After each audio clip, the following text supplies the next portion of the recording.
Welcome to Vancouver, British Columbia, Canada, and the set of Stargate SG-1. I'm Richard Dean Anderson. And I'm Brad Wright, executive producer of Stargate SG-1. This is the gate room where we shoot our show. What we're going to do is take you on a behind-the-scenes look of Stargate SG-1. We're going to have interviews with cast and crew, and you're going to get a look at the show that you've never seen before. Where do you want to start? Well, why don't we start at the beginning? Such a writer. I know. Colonel Jack O'Neill? Retired. I'm Major Samuels. I'm under orders to bring you to see General Hammond, sir. Never heard of him. He replaced General West. He says it's important. Has to do with the Stargate. I got a call from John Symes, who was president of MGM, and he talked to me about this title that he had, Stargate, and this concept that they were trying to make into a television series. And actually, his pitch to me over the phone made a lot of sense, because it sounded like it would make a good TV series, actually a broader and more interesting series than the actual movie. The thing that intrigued me about the original Stargate movie was that it took a concept that had been batted about a lot by people, by science fiction people in particular, that ancient Egypt was partially built or completely built by aliens. The Stargate movie actually took that theory and turned it into a science fiction movie, which I thought was a lot of fun. I wish I had thought of it. When I found out that they were planning on doing Stargate, I approached MGM on my own and said, I'd really love to write that as that pilot as part of my deal. Jonathan had also approached MGM and said, I'd really, really love to do this project. So John Symes, the clever man that he is, decided to make us partners.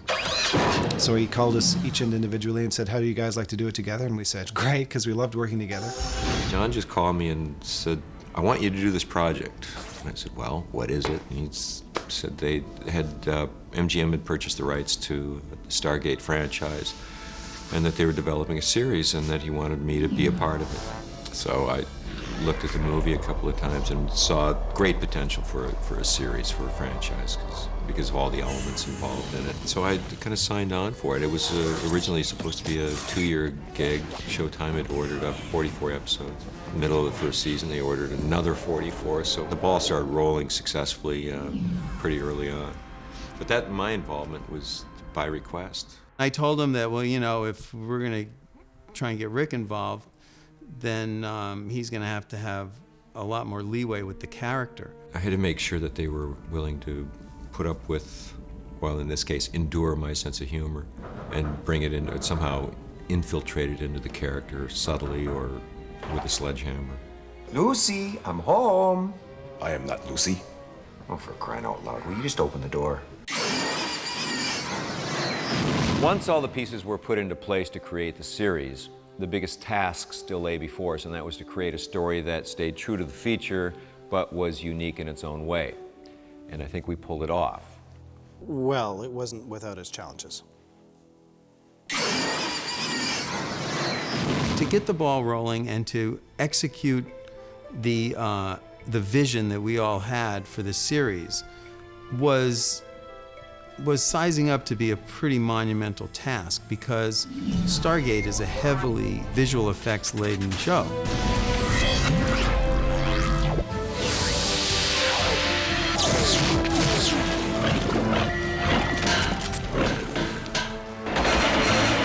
The movie ended with Daniel Jackson stuck on Abydos, and Jack O'Neill having left the military, and everything kind of shut down.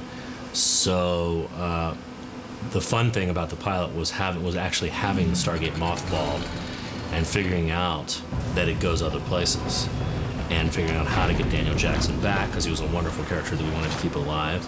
So that's what we set about to do, and we wrote a pilot basically about that, about getting Jack O'Neill back into the military, getting Daniel Jackson back to Earth, and discovering that the gate goes other places.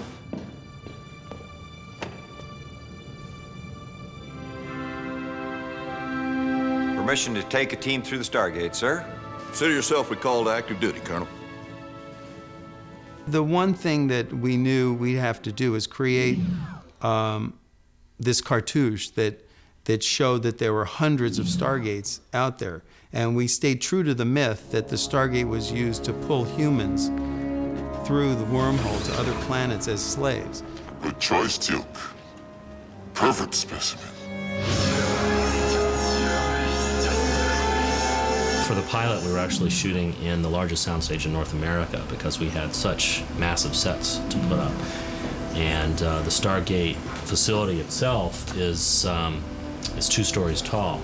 And it's got all these different levels, and the Stargate itself is 22 feet tall. So the set has, in order to shoot up at it with a camera, the set has to be almost twice that tall. So we pulled off some pretty big stuff there, and we had an amazing team behind us doing it. I remember Michael Shanks and I walking in and seeing the Stargate for the very first time. My God, look at this. Wait, the energy the gate must release to create a stable wormhole, it's astronomical, to use exactly the right word. Just walking in and suddenly seeing this Stargate, I mean, we both sort of went, wow, this is huge. You can actually see the fluctuations in the event horizon. We were actually quite blown away. Oddly enough, the original Stargate from the feature had been stored out in the desert outside in California, and had completely fallen apart, disintegrated. It was junk at that point, but it was still being stored. And what I was able to get from it was I'd give it to our sculptors, and we could at least pull a mold off of it for all of the detail in it. We didn't have to start from scratch and sculpting a mold. So we built our own Stargate. Our guys had to actually engineer a Stargate that would actually work. Now, I mean, it doesn't have a wormhole that goes to other planets, but it actually turns, the chevrons actually lock. It's completely computer controlled, so we can actually program in addresses, and the right ones would go to the right place. There's a 30-foot gear inside of that thing. So every time it spins, in 4 seasons, that chevron thing has never missed. It's computer operated now. We can turn it anywhere and it locks on a dime. So our special effects people did a great job in putting that part together. Clearly, a huge part of the appeal of Stargate SG-1 is the action and the visual effects of the show. But I think all of that would be meaningless if it wasn't for the strong ensemble cast that we have. Which I believe is the most important element of all movie making. I think it's clearly the most important thing. Yes. Yes, the cast.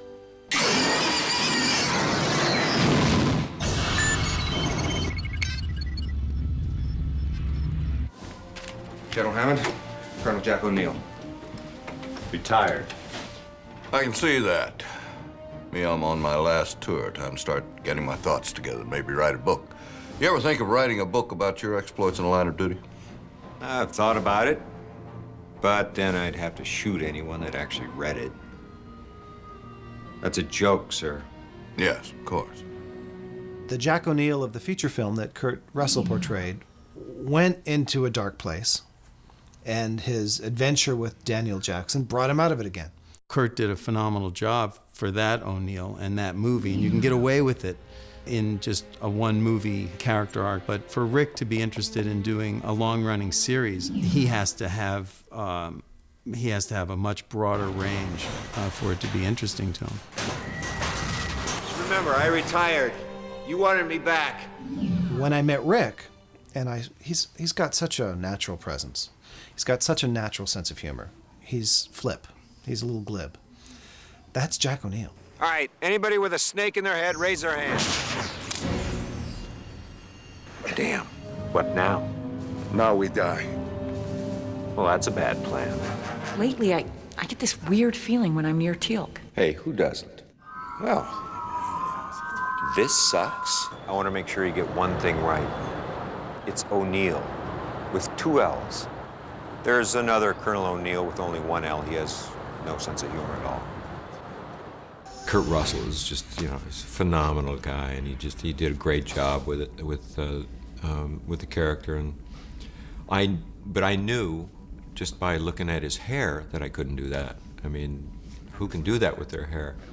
The type of humor that I appreciate most is mostly British humor, but my favorite show on television is The Simpsons, and partially because it is just a, it's a cartoon, first of all, but it's also smart. I remember something.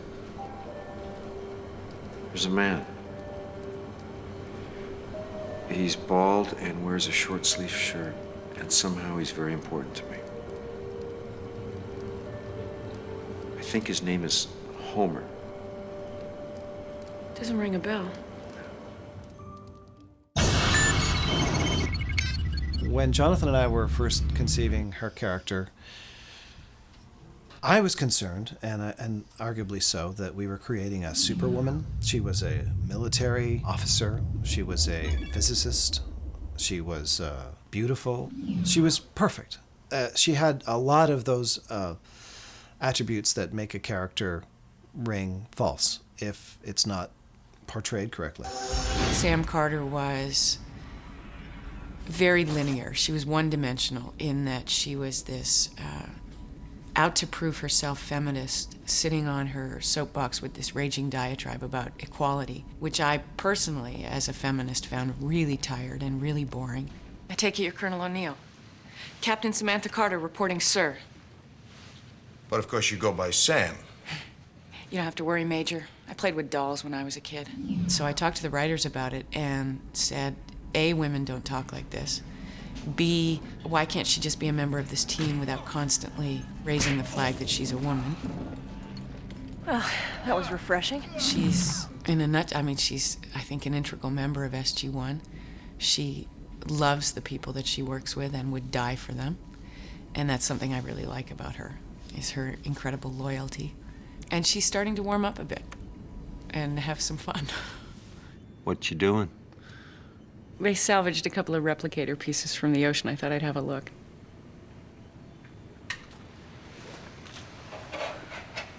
Is that wise? Well, there's no discernible energy being emitted. I think it's pretty safe to say they're dead. Well, I'm off. Still going fishing? Yep. Still staying here? Yeah. Okay. Have fun. Yeah, sure, you betcha. They should never be together. Sure, there's the potential for us to fall in love, and definitely we're attracted to each other. And that's fine, but we also need to temper it with the fact that it's not going anywhere. We had sort of a 3-episode arc where you actually see that they admit that there's deeper feelings for each other. I didn't leave. Because I'd have rather died myself than lose Carter. Why? Because I care about her. A lot more than I'm supposed to. We leave it at, okay, we admit it. We finally said it out loud. I love you, you love me, or I would die for you, you would die for me. And not just because we're, in the military. This is as far as it goes. What are you smiling at? Nothing. First of all, I don't want to dismiss the idea that there would ever be a future for the two of them. Who knows? Tune in next week. Carter, I'm sorry, I didn't know you were in here.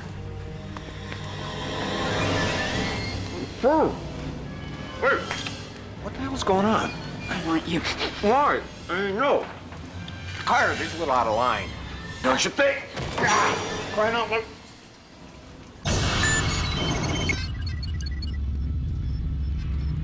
Chahati!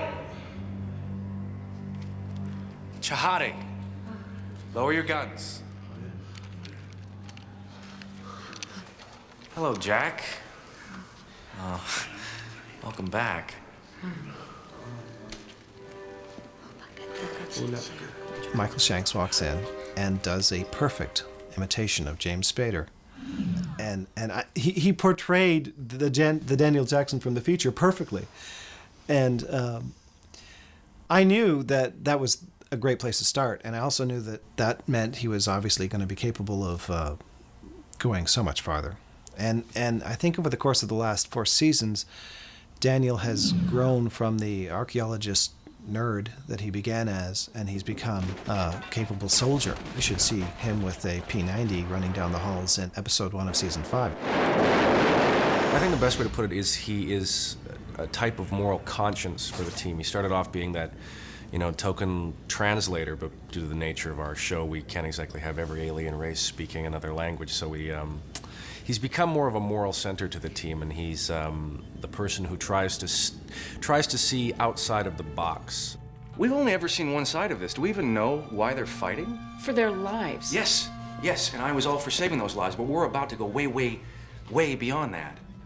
We're about to turn the tide of a world war that we know nothing about against an enemy that we know nothing about. Is that the right way to get their technology? Yes, but is it the right thing to do?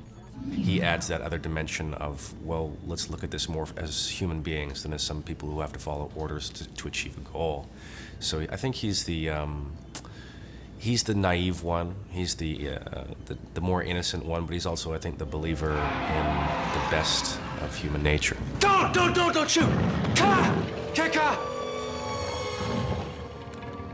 Daniel, What did you just say? I think I just asked him not to kill me. and they're buying that?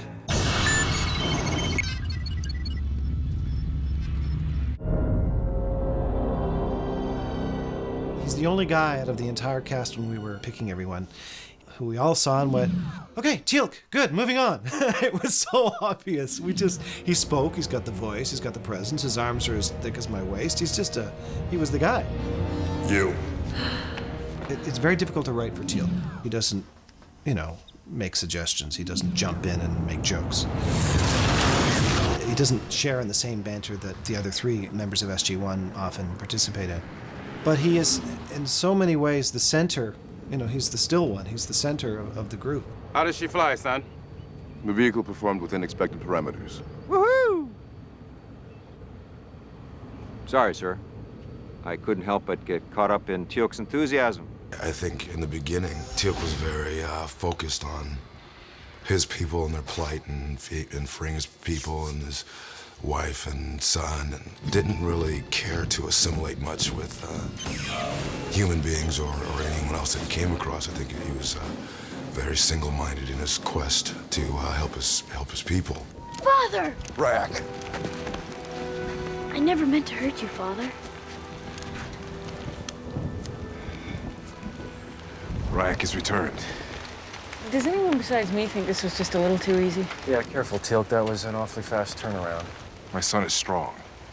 His mind has overcome the lies Apophis placed there. I think Korai was the show where you really saw what an honorable and honest character that Teal'c is.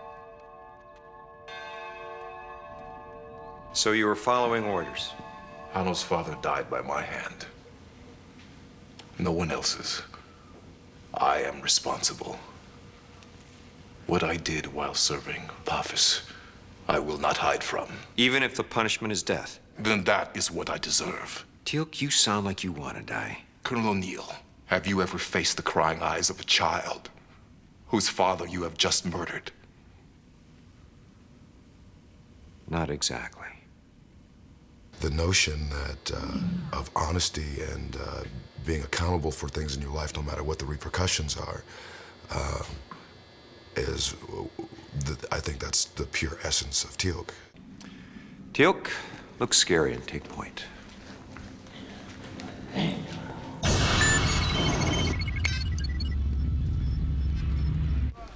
General,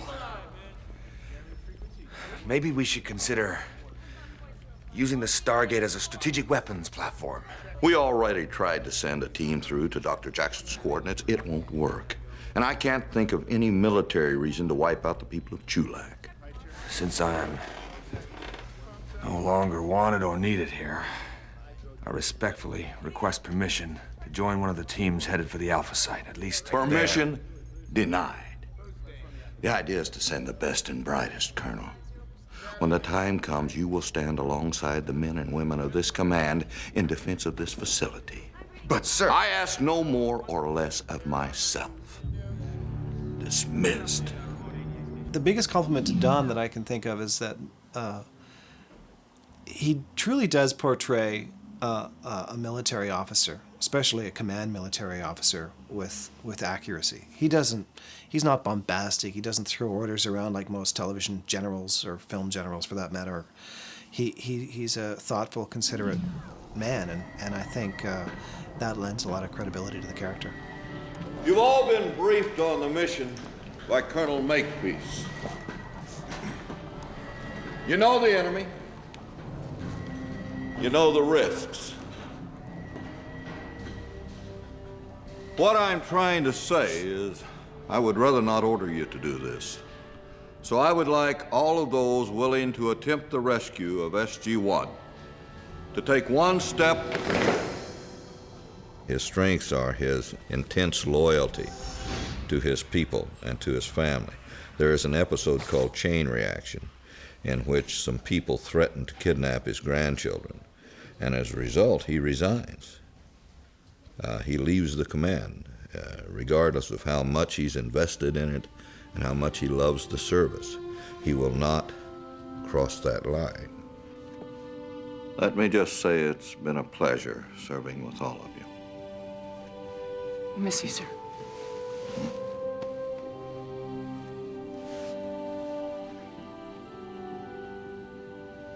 It won't be the same without you, sir.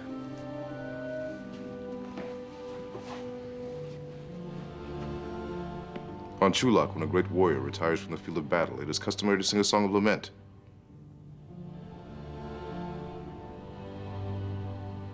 Fortunately, we are not on Chulak.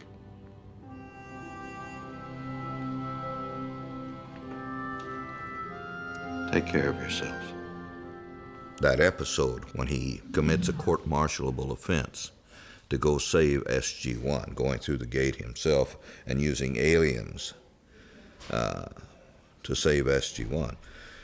There's no way that, other than his superiors caring that much about him, that he could get away with that. And yet he'll give up everything. What exactly did he mean by threading the needle? Observe.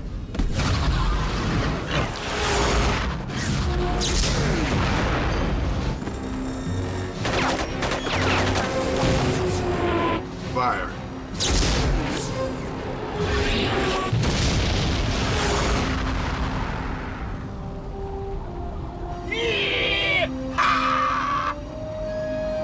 I think that those people are people that you want to invite into your house every week, and they are people that obviously care about each other, and I think that comes through in the show in a way that, you know, the longer it's on the air, the more their bonds grow more firm, and I think that's invaluable.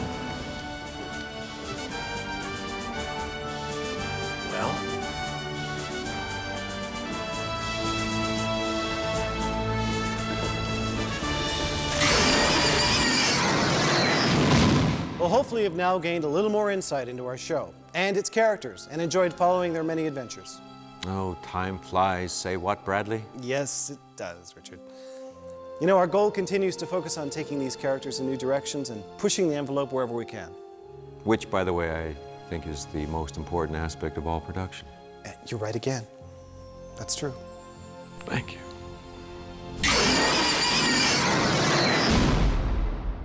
Hi, I'm Richard Dean Anderson, which apparently is very funny. So where should we start? The beginning? Welcome to Vancouver, British Columbia, Canada, and the Stargate set of... Look, I could dig my way out of it if you wouldn't laugh so much. I have a way. Some have a way with words, some not have way. No. I are one of them.